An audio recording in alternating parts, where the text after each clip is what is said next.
La historia humana. Años y años de desarrollo científico nos han llevado a ser la especie dominante. Sin embargo, al comienzo no éramos muy distintos de cualquier otro primate que conviviera en manada. Algunos podrían creer que nuestra capacidad de manipular y crear herramientas nos hacían diferentes a los demás. Pero son muchas las especies que entendieron las ventajas de poder manipular objetos comunes a su conveniencia. Quizá la palabra sería aquello que nos hizo resaltar de los demás, pero sería no admitir las diversas formas de comunicación oral que existen en la naturaleza. Así que no somos tan distintos a cualquier otro animal, o así lo fuimos, hasta que apareció la escritura.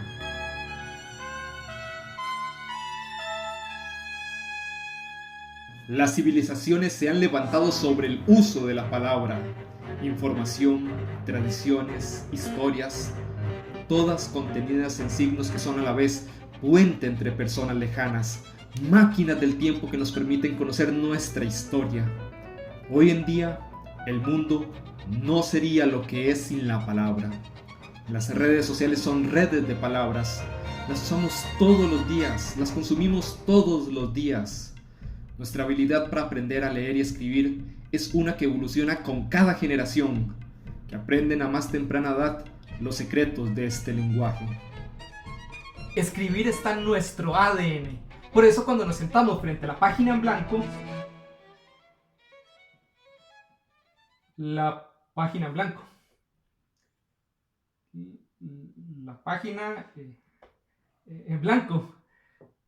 está en blanco. Y vamos.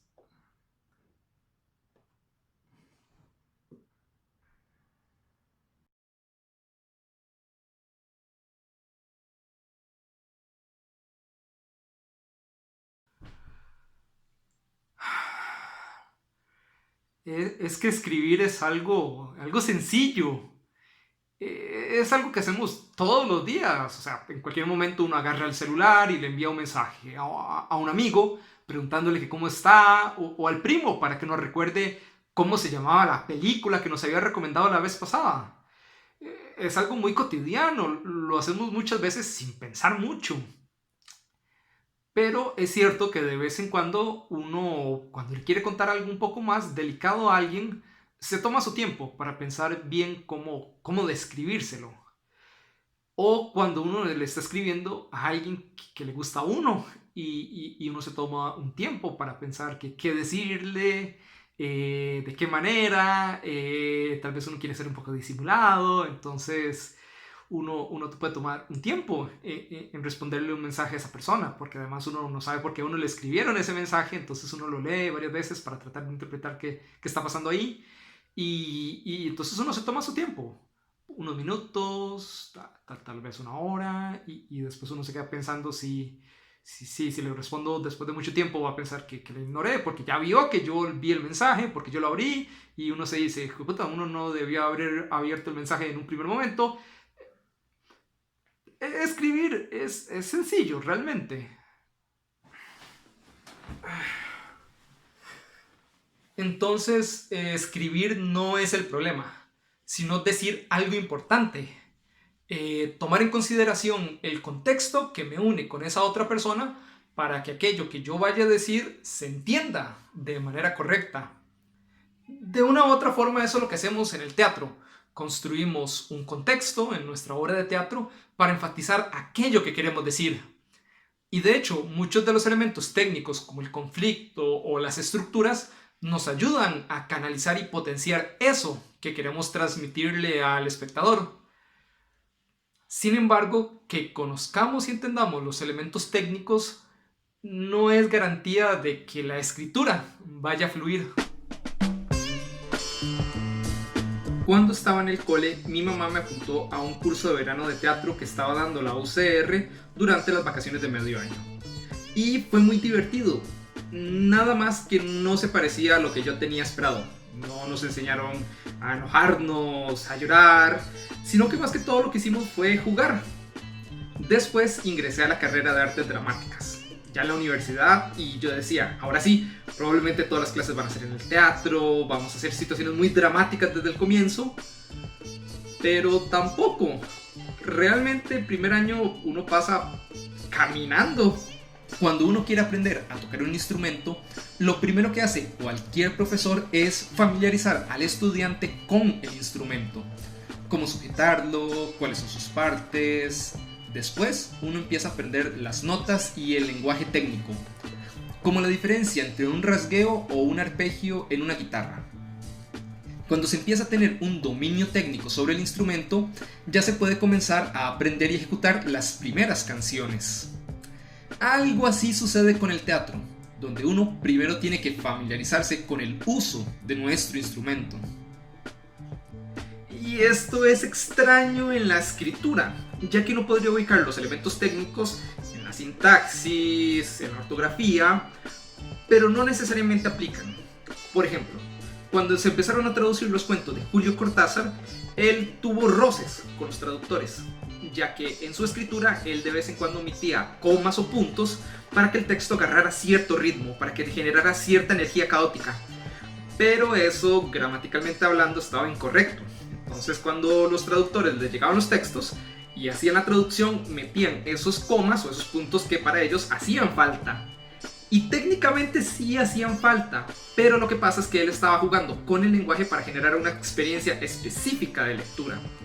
Así que podríamos decir que nuestros elementos técnicos no van por ahí.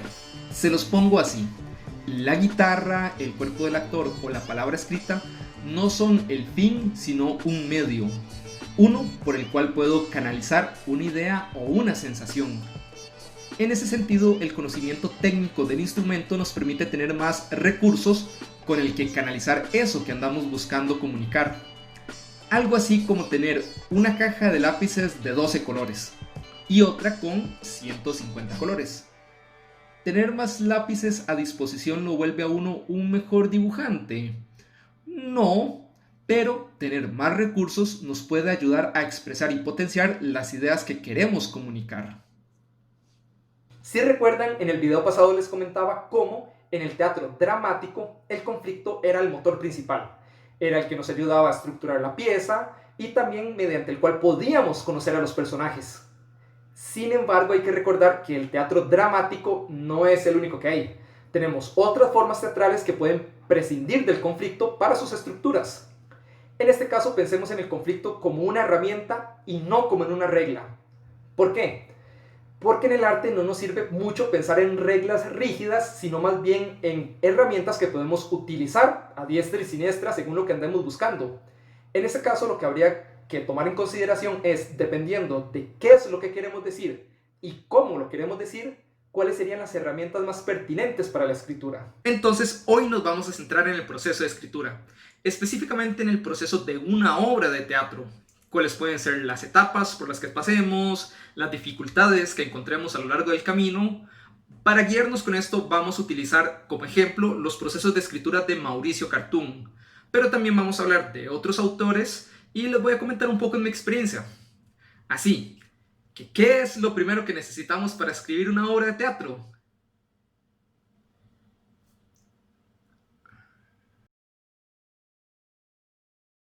Entonces, ¿por dónde arrancamos?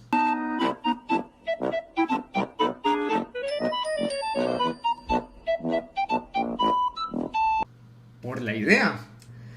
Bueno, puede ser, pero tendríamos que entender a qué nos referimos con una idea.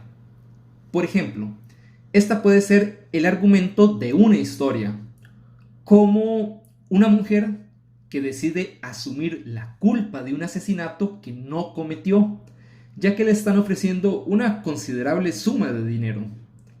En este caso tendríamos como el principio básico de una historia, desde la cual se establece a un personaje en una situación particular. A partir de esta se pueden arrojar preguntas que nos ayuden a desarrollar la historia, como ¿para qué necesita el dinero? ¿Por qué la eligieron a ella para asumir la culpa? ¿O qué pasa si se dan cuenta que ella no es la asesina? Ahora, puede ser que no tengamos un argumento, sino un concepto.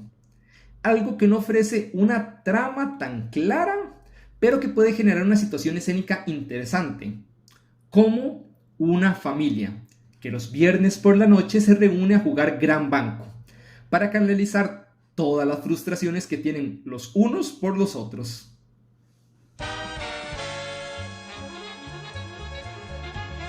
Si trabajamos a partir de un argumento, probablemente lo que tenemos es la semilla de una historia que queremos desarrollar.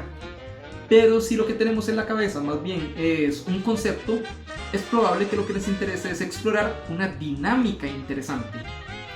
En cualquier caso, no son excluyentes entre ellas.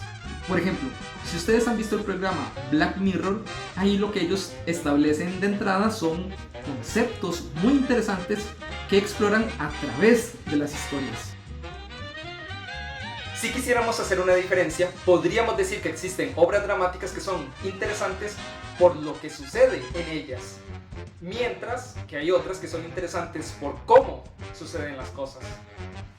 Digamos que ya tenemos pensada nuestra historia, ya tenemos pensado el argumento, ya hicimos una pequeña estructura de por dónde podría ir la situación, ahora solo toca sentarnos a escribir.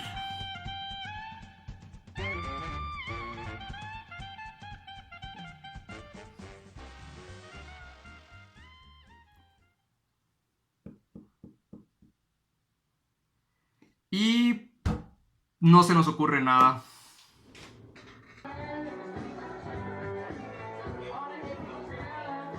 Si han ido a algún karaoke, siempre está la persona que no canta muy bien, pero que le mete mucho sentimiento. Aunque no domine la técnica, utiliza la música para transmitir un flujo sensible de pensamiento. Con la escritura es siempre complicado porque nos han enseñado que escribir es una forma racional de comunicación. En mis días, las clases de español eran sobre cuál es el tema central del cuento, cuál es el personaje principal, cuál es el tema, como si la escritura fuera solo de transmitir información clara y específica.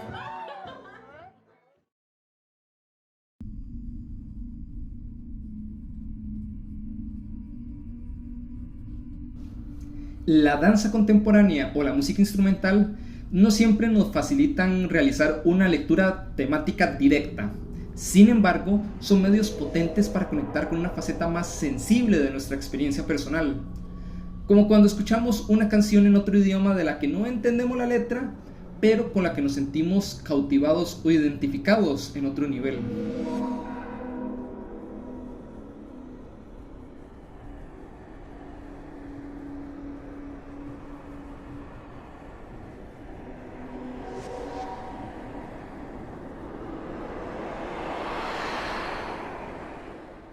Toda disciplina artística tiene elementos técnicos, como el tono, la composición o el conflicto.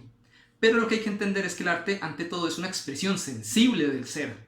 Así que tener claro el argumento o el concepto de la obra no siempre alcanzan para comenzar a escribir, ya que estos son elementos técnicos. Y de vez en cuando lo que necesitamos es un estímulo sensible. Y este puede ser la imagen generadora.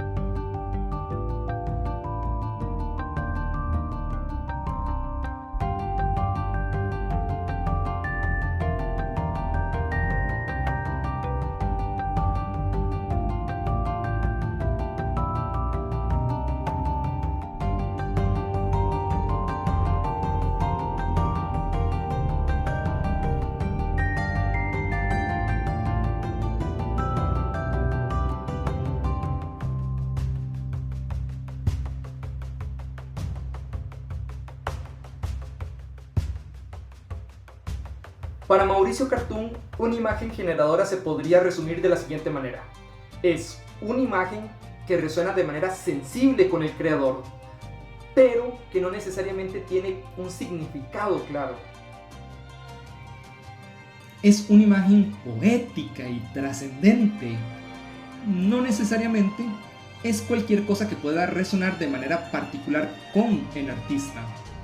Por ejemplo, las imágenes generadoras del Jardín de los Cerezos, esta obra tan famosa de Chekhov, eran una mujer frente a un piano, un manco que habla con términos de jugador de billar, dos hombres que conversan mientras pescan, una rama de cerezo florecido que entra por una ventana.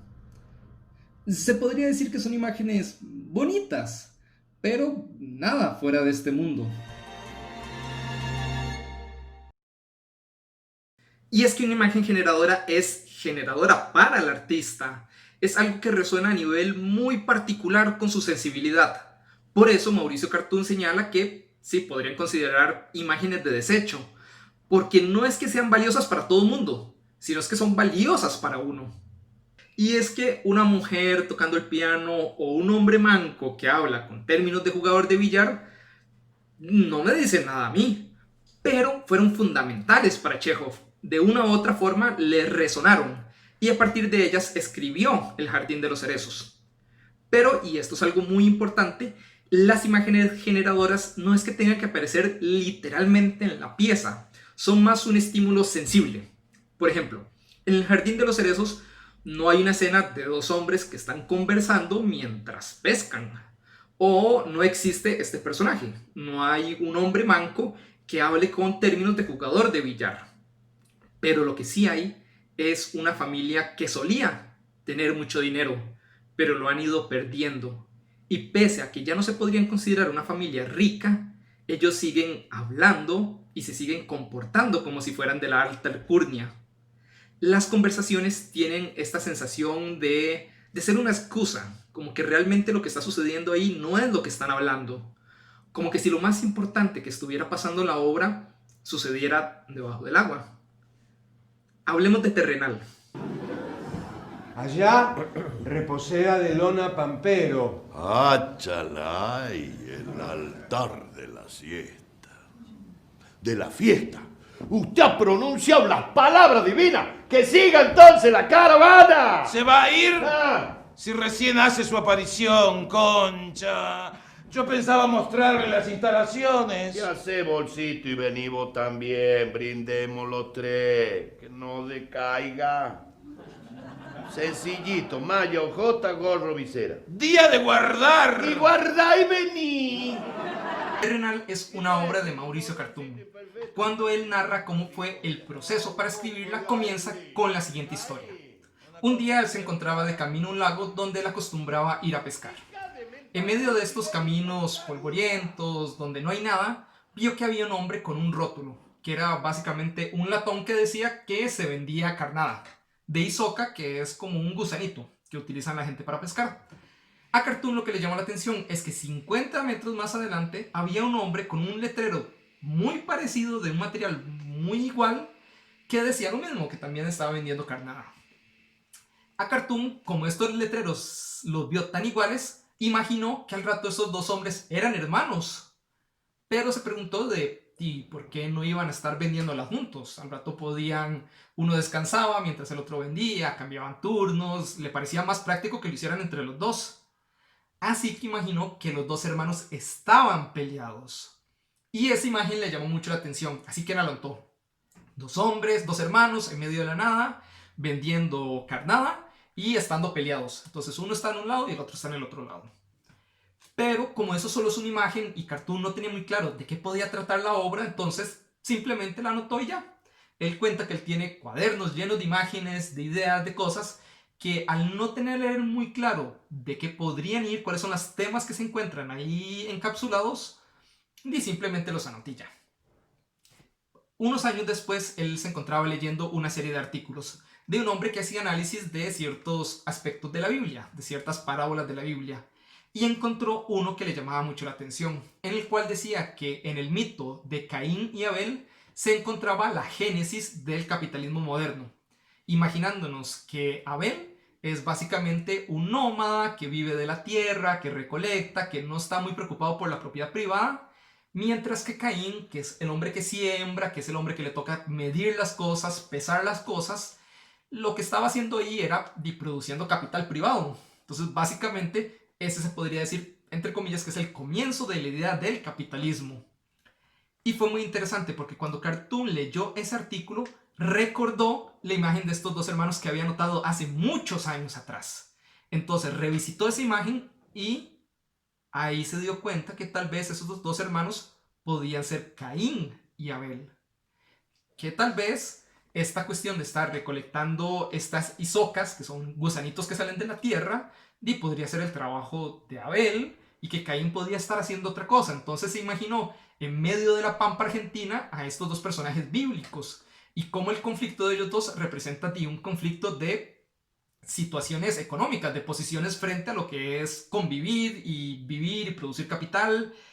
Básicamente Cartoon encontró que en esa imagen que no había un significado, ahora se estaba poblando de un significado. De repente ahí sintetizó eso que estaba tratando el artículo. Y ya con esas dos cosas ya podía escribir la obra de teatro. Nosotros no sabemos cuánto tiempo tuvo Chekhov anotadas esas imágenes, hasta que sintió que en ellas se sintetizaba algo que estaba pasando en la Rusia de aquel entonces. Y era que los antiguos ricos y aristócratas estaban perdiendo sus tierras, y ahora los nuevos ricos, que eran comerciantes, estaban tomando el control de ellas. Por eso es indispensable tener anotadas esas imágenes, para cuando aparezca un tema que les dé un sentido. Entonces digamos que ya tenemos nuestra imagen generadora y ya tenemos nuestro tema. Entonces ya con eso nos podemos sentar y escribir. Como dos escenas. Verán, cuando uno comienza un proceso de escritura, uno está bastante inspirado, uno tiene bastantes ideas y uno comienza a escribir y hace una escena y hace otra. Y a la tercera escena uno ya no sabe muy bien cómo continuar. O a la cuarta escena uno se pregunta que para dónde iba esto, o tal vez uno tenía pensado un poco cómo podía terminar, pero no sabe cómo conectar el final con lo que tenemos al principio, con lo que ya hemos estado escribiendo. Así que hagamos una cosa. No nos acerquemos todavía al papel.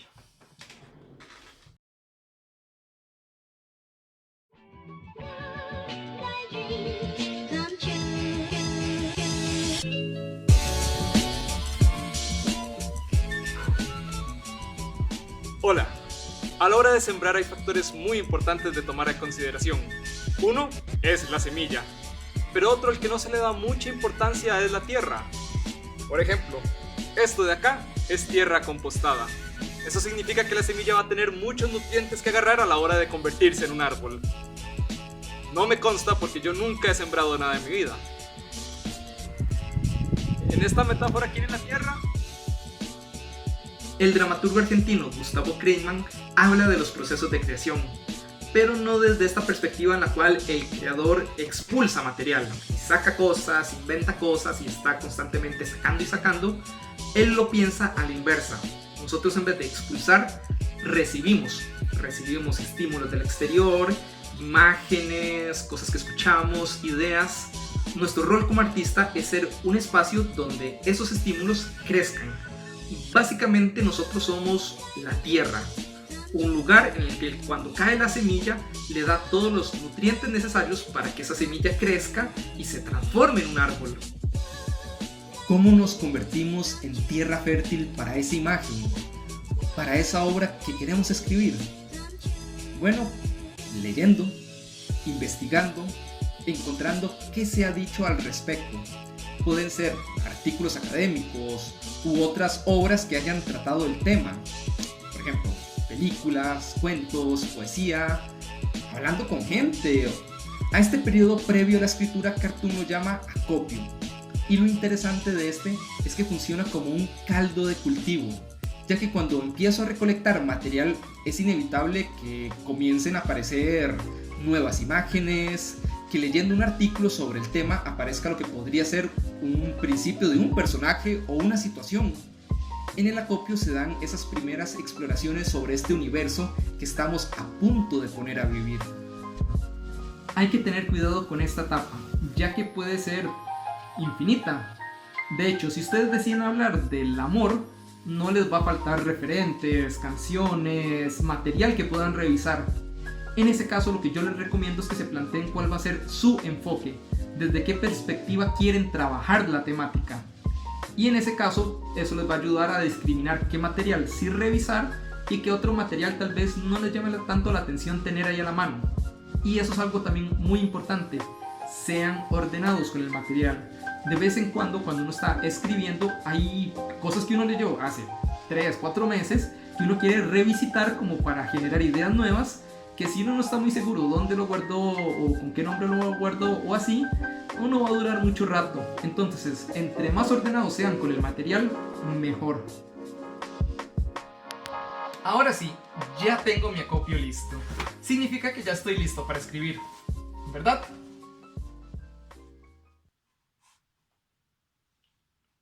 ¿Verdad? Sí, ¿verdad? Ya ahora sí puedo.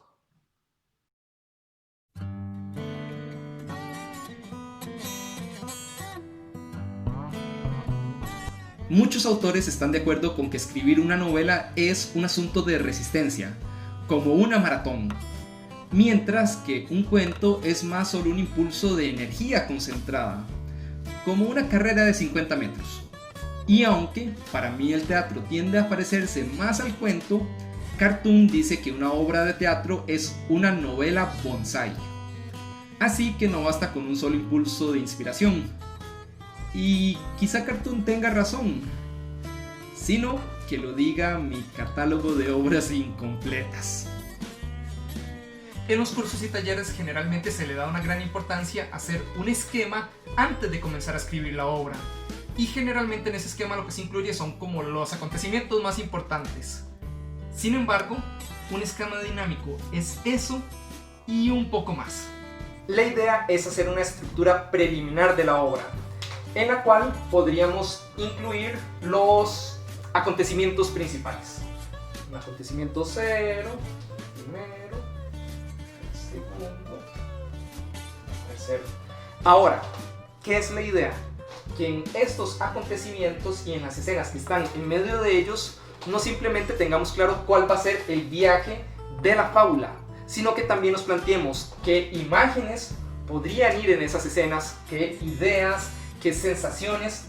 Básicamente la idea es tomar todo ese caldo de cultivo que nosotros estuvimos acumulando en el acopio y empezar a integrarlo en la estructura de la pieza, ver qué imágenes se podían acoplar a ciertos momentos, ver qué estímulos, qué referentes podrían ayudarnos a construir ciertas escenas.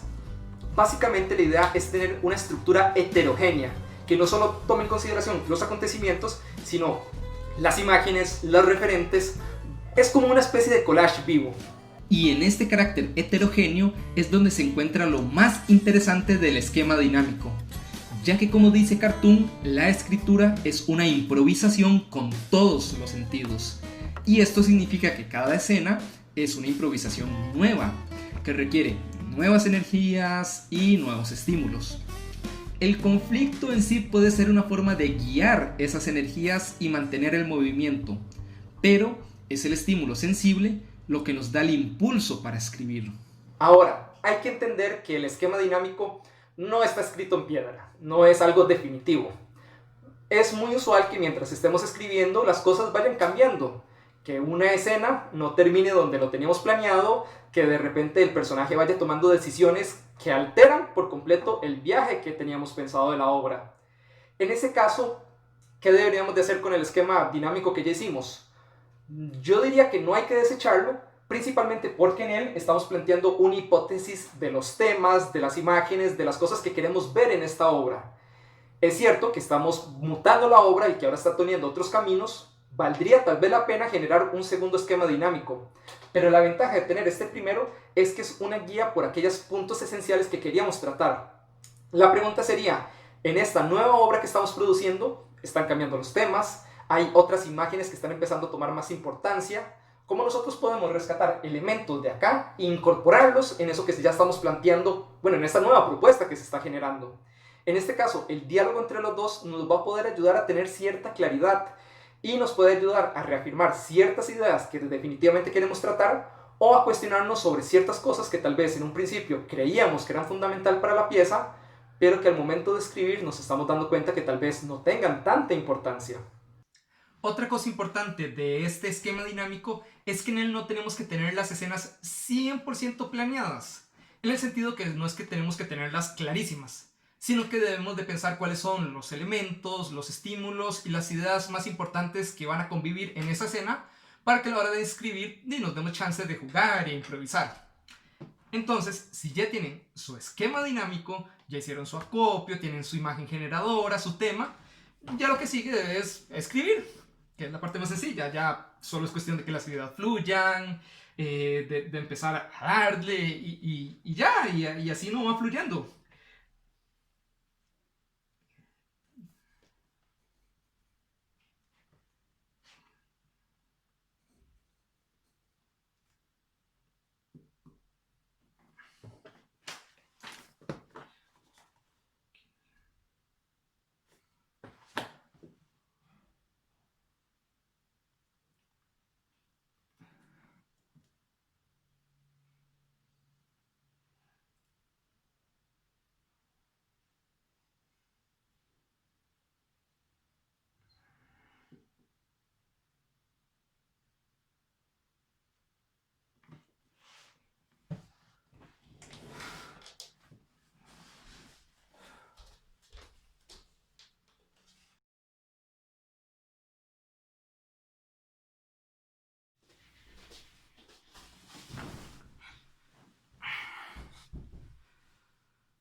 Vamos a ver.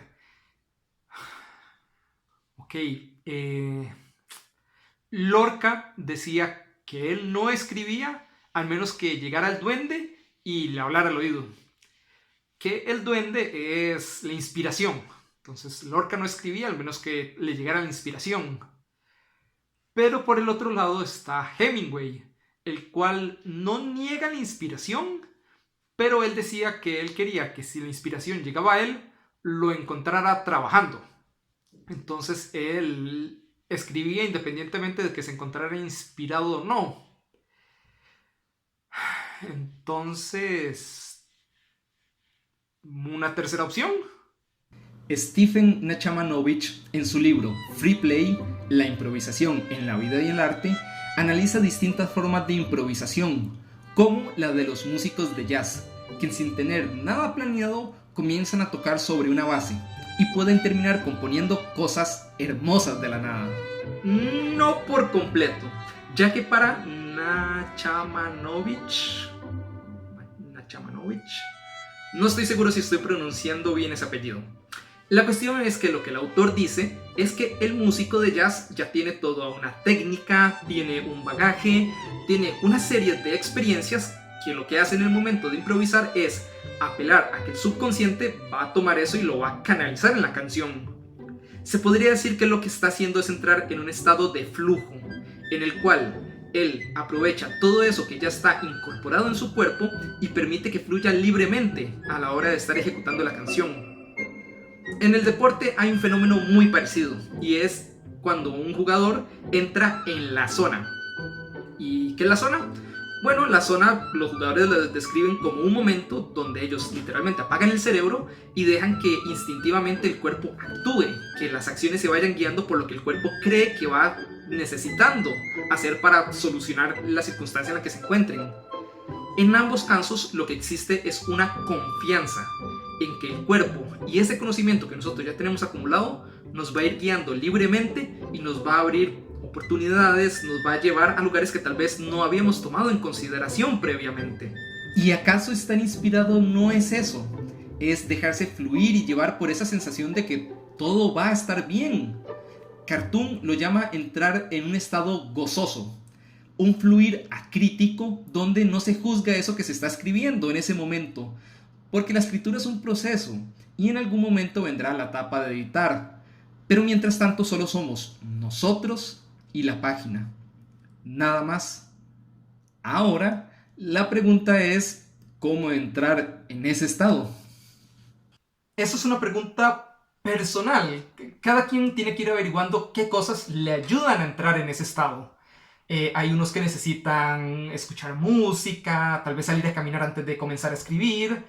Es algo que uno con el tiempo va entendiendo de uno mismo. Por ejemplo, hay gente que solo puede escribir de noche. Y hay otros que, como Gabriel García Márquez, solo lo pueden hacer de día. Inclusive, él lo que hacía es que se levantaba muy temprano en la mañana, se preparaba una taza de café y se sentaba a escribir. Y que nadie lo interrumpiera porque ese era el tiempo en el que él trabajaba. Ya en la tarde o en la noche realmente a él no le gustaba mucho. Es un truco, es encontrar cuáles son los estímulos, cuáles son los espacios, cuáles son los momentos que uno necesita para hacer un poco eso. A modo de recomendación personal, vayan construyéndose una pequeña rutina. Por ejemplo, parte de mi entrenamiento es como actor y en la Escuela de Artes Dramáticas, antes de clases o antes de comenzar ensayos de una obra de teatro, siempre hay un espacio que se llama el espacio de calentamiento, en el cual uno pone al cuerpo en disposición para el trabajo que se va a realizar ese día. Y no solo es una disposición física, o sea, no solo que el cuerpo esté muscularmente caliente, las articulaciones estén lubricadas, sino también es una disposición mental y energética. Entonces, por ejemplo, yo me he construido mi propio calentamiento, mi propia serie de cosas que tengo que hacer antes de comenzar a escribir para entrar en ese espacio de disposición para que se dé la escritura. Les recomiendo que cada uno de ustedes vaya probando cosas, escuche qué hacen otros autores que tal vez ustedes les pueden ir ayudando o prueben cosas. O sea, también esto es prueba y error, pero con el tiempo van a ir encontrando qué específicamente es lo que ustedes necesitan para calentar antes de la escritura.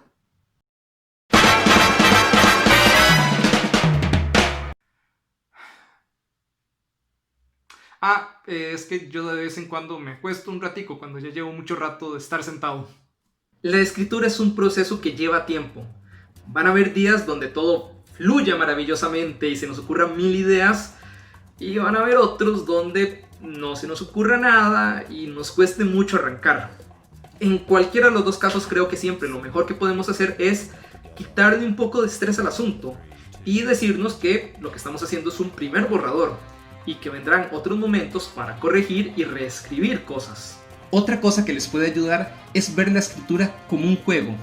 Así que cuando van a escribir una escena no tengan todo 100% resuelto de una. De hecho, el escritor estadounidense Neil Gaiman dice que escribir es como conducir un auto en medio de la neblina, en la cual solo podemos ver unos metros delante de nosotros. Aunque sabemos hacia dónde nos dirigimos, no estamos muy seguros de cómo va a ser el camino. Pensamientos finales sobre la escritura. Hay una frase de Hemingway que me gusta mucho. Él decía que escribía ebrio y que editaba sobrio. Y no es para tomarlo literalmente, aunque Hemingway era bueno para sus copitas, sino que pensemos el momento de escritura como una embriaguez, como un momento donde nos dejamos permear por todo eso que está ahí, todo ese potencial latente en las imágenes que tenemos, en las ideas, en lo que nosotros instintivamente queremos decir, y nos dejamos ir en ese momento de escritura, que es un momento libre, es un momento donde no hay que juzgarse eso que uno está haciendo ahí. Ya después vendrá un momento de sobriedad donde revisaremos las cosas y tal vez tendremos que eliminar partes, editar cosas, pero no importa. Si de una escena solo funciona la mitad y la otra mitad habría que borrarla, piensen que entonces es una oportunidad que se les está dando para probar algo distinto, para explorar otro camino. Hay otra frase que me gusta mucho, que es la de Mauricio Cartún, de que la escritura teatral es una improvisación imaginaria que se realiza con todos los sentidos. Y también hay otra que es de Bradbury, que decía que para él la escritura era más un ejercicio de escucha que uno de decir, sino que lo que había que hacer era escucharse a uno mismo y qué es lo que uno quería decir y qué es lo que estaba dentro de uno respecto a los temas que uno estaba tratando. Básicamente, como hay escritores, hay formas de ver la escritura, y está bueno que nos empapemos de esas formas, que veamos cómo cada uno soluciona, se acerca a esa forma en la que este ejercicio, que es sumamente personal, nos puede resonar la forma en la que un autor lo ve. O con el tiempo, yo creo que eventualmente todos van generando una manera propia de ver la escritura, de entender este ejercicio y de apropiarse de él, que yo creo que a fin de cuentas es lo más importante. Si fuera a terminar con una frase, tal vez elegiría la de José Sanchís Sinisterra, en la cual él decía que se consideraba como un eterno aprendiz de dramaturgo.